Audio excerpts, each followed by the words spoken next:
자, 정역 x의 범위가 0보다 같거나 작을 때 다음 부등식을 만족시키는 k값의 범위를 구해라. 이렇게 주어졌는데요. 자, 이 문제를 푸는 방식은 앞에 있는 문제를 풀었던 방식과 완벽하게 동일합니다. 그러므로 생김새가 조금 달라졌다 하더라도 전혀 당황하실 필요가 없어요. 첫 번째 제가 지금까지 부등식 문제를 계속 풀면서 한 가지 일관되게 주장해왔던 점이 뭐였냐면, x의 범위가 이렇게 정해지면 다시 얘기해서 그래프의 일부분을 살려서 문제를 풀어야 되는 경우에는 반드시 그래프 전체를 일단 그려봐야 된다는 겁니다. 다시 얘기해서 범위가 정해져 있지 않은 2차 함수 같은 경우에는 판별식을 이용하거나 여러 가지 근거 계서의 관계를 이용해서 원하는 데이터만을 쏙 뽑아올 수가 있는데, 범위가 정해진다고 하면 전체 그림을 가지고 따질 수 없기 때문에 전체 그림을 전제로 한 판별식이나 근해 공식 이러한 것들을 절대로 사용할 수가 없다는 거예요. 그래프를 그려야 된다는 겁니다. 두 번째,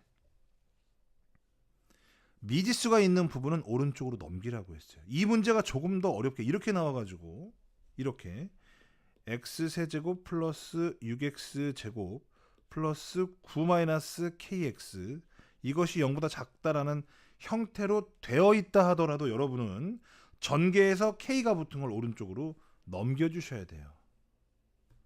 왜? 지금 이 상태로는 k값을 정해줘서 그 값에 따라서 k수분을 해서 그림을 그려야 되는데 그것이 너무 많다 이겁니다. 효율적이지가 않아요.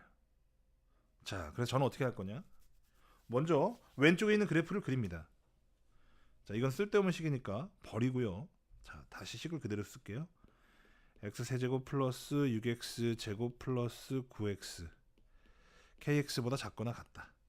자, 왼쪽 식을 보니까 x로 묶었을 때 x제곱 플러스 6x 플러스 9 뭔가 냄새가 납니다. 아주 친근한 냄새가 나요. 이거 뭐야? 완전 제곱식이네요. x 곱하기 x 플러스 3의 제곱 kx. 얘는요 그래프 그리기가 참 쉽습니다. 자, 3차 방정식인데 여기 중근이 있네.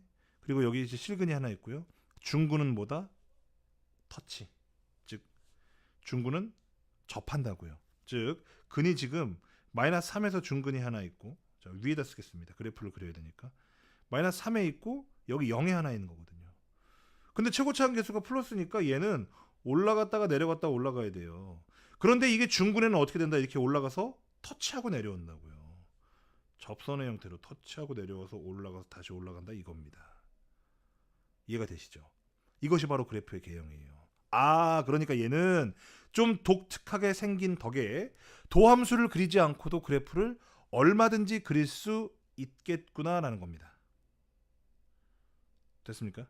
자, 두 번째, 그래프는 x가 0보다 작거나 같은 부분만 살려지는 거기 때문에 얘를 중심으로 0,0을 중심으로 요 아랫부분만 이렇게 살립니다.